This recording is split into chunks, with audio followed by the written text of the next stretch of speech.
بسم الله الرحمن الرحيم Nəhayət şəfqətlik və mehriban Allah'ın ismi bilan başlayman.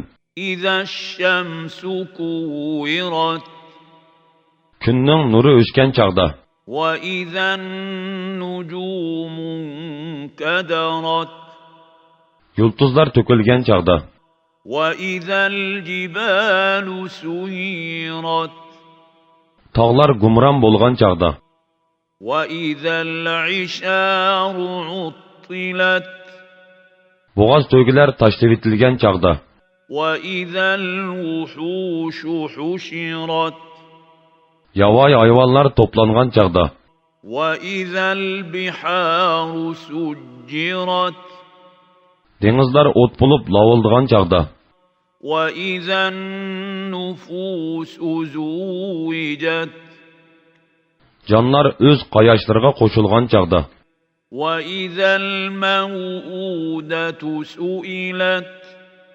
بأي ذنب قتلت tirik ko'mib etilgan qizdan sen qaysi gunoh bilan o'ltirilding deb so'ralgan chaqda, وإذا الصحف نشرت nomi amallar echilgan chaqda, وإذا السماء كشطت osmon echib tashlangan chaqda, وإذا الجحيم سعرت do'zax qiziltilgan chaqda, وإذا الجنة أزلفت jannat taqvodorlarga yaqinlashtirilgan chaqda, علمت نفس ما أحضرت har odam o'zining qilgan yaxshi yomon ishlarini biladi. فلا أقسم بالخنس الجوار الكنس Kunduzi yo'shiring'uchi yulduzlar bilan, patadigan vaqtida yo'shirinadigan yulduzlar bilan qasam qilaman. والليل إذا عسعس Qorong'ulikqa cho'mgan kecha bilan qasam qilaman. والصبح إذا تنفس Yo'rishqa boshlagan subhi bilan qasam qilaman. إنه لقول رسول كريم Qur'on haqiqatan Allohning izzatlik bir elchisi orqali nozil qilingan so'zdir. ذي قوة عند ذي العرش مكين U elchi kuchlidir. Allohning dargohida martabalikdir. مطاع ثم أمين Farishtalar uningga itoat qilg'uchidir. Bu yerda, ya'ni osmonda u ishonchlikdir.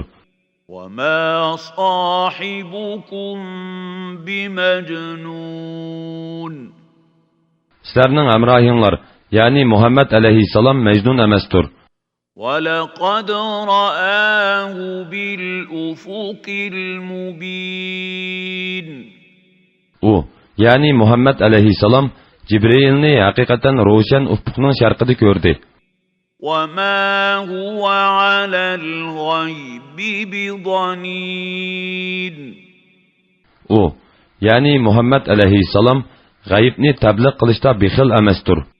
وما هو بقول شيطان رجيم U, ya'ni Qur'on qo'g'landi shaytonning so'zi emasdir. فأين تذهبون Qayerga borsizlar? إن هو إلا ذكر للعالمين U, ya'ni Qur'on butun ahli jahonga nasihatdir. لمن شاء منكم أن يستقيم Sizlarning oranglardan din borasida ravurus bo'lishni xohlaydiganlarga Qur'on nasihatdir. وما تشاءون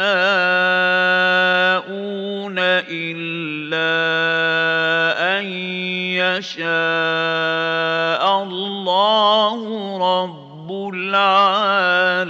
العالمين Faqat olamlarning Parvardigori Alloh xohlagandila, ondan sizlar xohlaysizlar. Ya'ni Alloh xohlamag'ucha sizlarning xohlaganinglarning hech foydasi yo'q.